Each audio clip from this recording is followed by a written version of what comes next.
चंद्रशेखर आजाद को 26 नवंबर की रैली से पहले मिली एक धमकी। ब्लैक कमांडो ने चारों तरफ से घेरा। भीम आर्मी का तगड़ा मास्टर प्लान तैयार। 3 लेयर में मिलेगी चंद्रशेखर को सुरक्षा।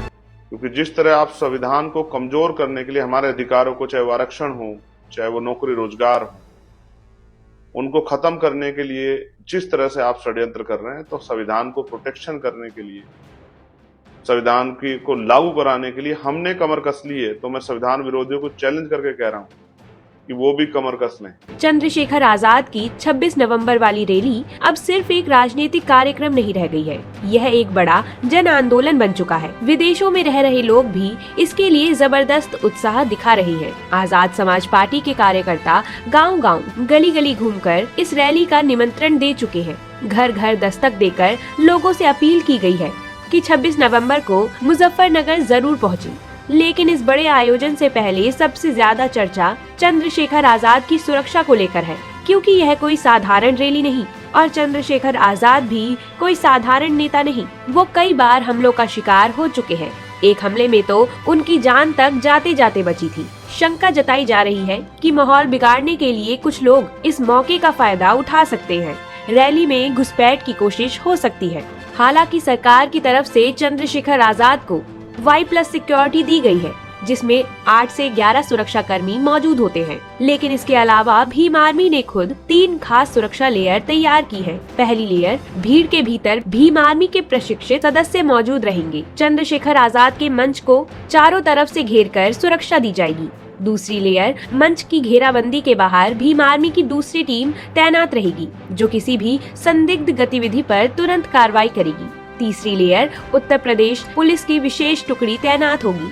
पुलिस का काम होगा कोई भी अनाधिकृत व्यक्ति मंच की ओर ना बढ़ सके।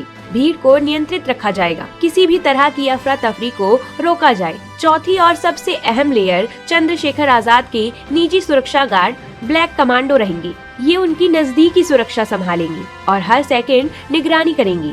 इसी के साथ गांव-गांव जाकर लोगों को समझाया जा रहा है कि यह सिर्फ एक रैली नहीं, यह संविधान के अधिकार बचाने की लड़ाई है। चंद्रशेखर आजाद ने भी कहा, आप मुझे कभी निराश नहीं करते और मैं भी आपको कभी निराश नहीं करूंगा। भारतीयों के टैक्स से सरकार चलती है। सरकार अपने घर से पैसा नहीं लाती जनता को देने के लिए। इसलिए मैं आपको ये बात बता रहा हूं, ये जो षड्यंत्र है, तो जो लोग बाबा साहब को प्यार करते हैं वो लोग आए, बाबा साहब के लिए आए, माननीय काशीराम साहब के लिए आए, चौधरी चरण सिंह जी के लिए आए, राष्ट्रपिता ज्योतिबा फूले के लिए आए, छत्रपति साहू जी महाराज के लिए आए, आके और खड़े होके बताएं कि वो अब हम इस संघर्ष को करने के लिए तैयार हैं।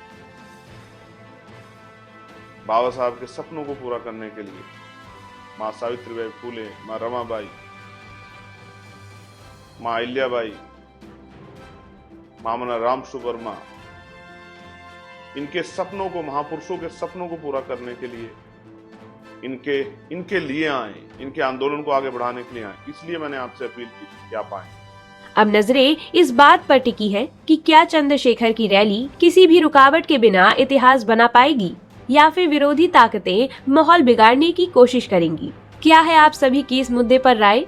हमें कमेंट में लिखकर जरूर बताएं। साथ ही दुनिया भर की खबरों को सुनने के लिए सब्सक्राइब करें हमारा चैनल।